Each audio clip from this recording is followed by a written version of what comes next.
በኒዮሊበራል ፖለቲካል አስተሳሰብ ውስጥ መንግስት ምን አይነት ሚና ሊኖረው ይገባል? ምክንያቱም ክላሲካል ወደሆነ ኢኮኖሚክ አስተሳሰብ ክላሲካል ወደሆነ ሊበራል አስተሳሰብ ብንገባ እንትናችንን በጣም ያረዝምብናል። ስለዚህ በኒዮሊበራል ፖለቲካል ፓራዳይም ውስጥ የስቴት ሚና ምንድነው የሚለውን ነገር በማንሳት ነው።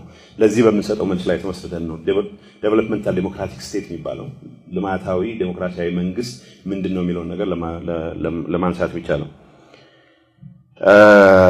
ስለዚህ ሴንትራል መነሻችን የመንግስት ሚና ነው። ኢኮኖሚ ውስጥ መንግስት ሊኖረው የሚችለውና የሚገባው ሚናን በሚመለከት ነው። ስለዚህ በኒዮሊበራል ፖለቲካል አስተሳሰብ ውስጥ መንግስት የፕራይቬት ፕሮፐርቲ ማስከበርና ኮንትራክቶችን ኢምፕሊመንት ማድረግ ኢንፎርስ ማድረግ ላይ ብቻ የኮንፋይንድ የሆነ ናይት ዎችማን ስቴት መሆን አለበት ብሎ ያምናል። ስለዚህ መንግስት በኢኮኖሚው ውስጥ ያለው ሚና በነጋዴዎች መሃል የተገቡ ውሎችን ማስፈጸም ኢንፎርስ ማድረግ የግለሰቦችን የንብረት መብት ማስጠበቅ ነው። ከዛ በዘለለ የሚፈተፍትበት ምክንያት የለውም። ስለዚህ ሁለት መነሻዎች አሉት። መንግስት ኢኮኖሚ ውስጥ መግባት የለበትም ብሎ ሲከራከር በኒዮሊበራል ፖለቲካ አስተሳሰብ የመንግስት ሚና በዚህ ደረጃ መወሰን አለበት፣ ናይት ዎችማን ስቴት ነው መኖር ያለበት ሲባል ሁለት መሰረታዊ መነሻዎች አሉት። የመጀመሪያው ሬንት ሲኪንግ እና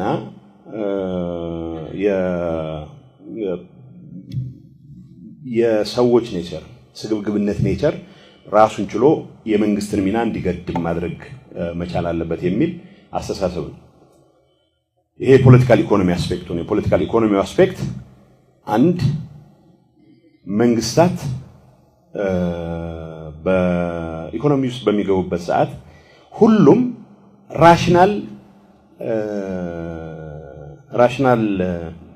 አክተርስ ናቸው። ራሽናል አክተርስ ደግሞ ግሪድ ላይ የተመሰረተ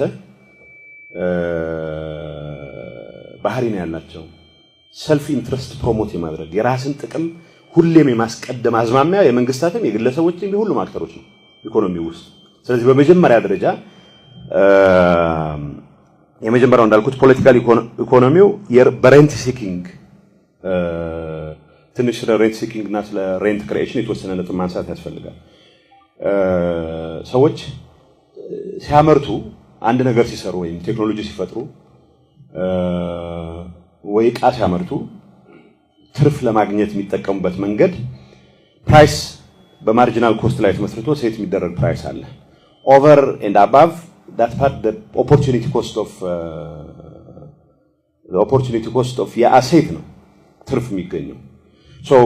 ምርት በማምረት ላይ የተመሰረተ ትርፍ የማግኘት እንቅስቃሴ በኢኮኖሚክ ፓርላንስ ሬንት ክሪኤሽን ነው የሚባለው። ሬንት ክሬት ታደርጋለህ። ሰዎች ምንም አይነት ፕሮዳክሽን ውስጥ ሳይገቡ ከመንግስት ጋር ባላቸው ቁርኝት ምክንያት ሪሶርስ ሲቀራመቱ ግን ሬንት ሲክ ያደርጋሉ ነው የሚባለው። ኪራይ ሰበስባሉ የሚባለው ማለት ነው። አሁን ኪራይ መሰብሰብ የሚባለው በጣም አቢዩዝድ የሆነ ኮንሰፕት ነው። በየቦታው ሲሰሙ ኪራይ ሰብሳቢ ምን ማለት እንደሆነም በማትረዱበት ደረጃ ነው። በጣም የተዘበራረቀ ትርጉም ነው የሚሰጠው። በተግባር ግን የተሰነ ኢኮኖሚክ ኮንሰፕት ምንድነው? ሰዎች በሰሩት ነገር ላይ ተመስርተው ከማርጂናል ኮስቱ በላይ ሴት በሚያደርጉት ፕራይስ ላይ ተመስርተው የሚያገኙት ፕሮፊት እንደተጠበቀ ሆኖ ይሄ ሬንት ክሪኤሽን የሚባለው ነው።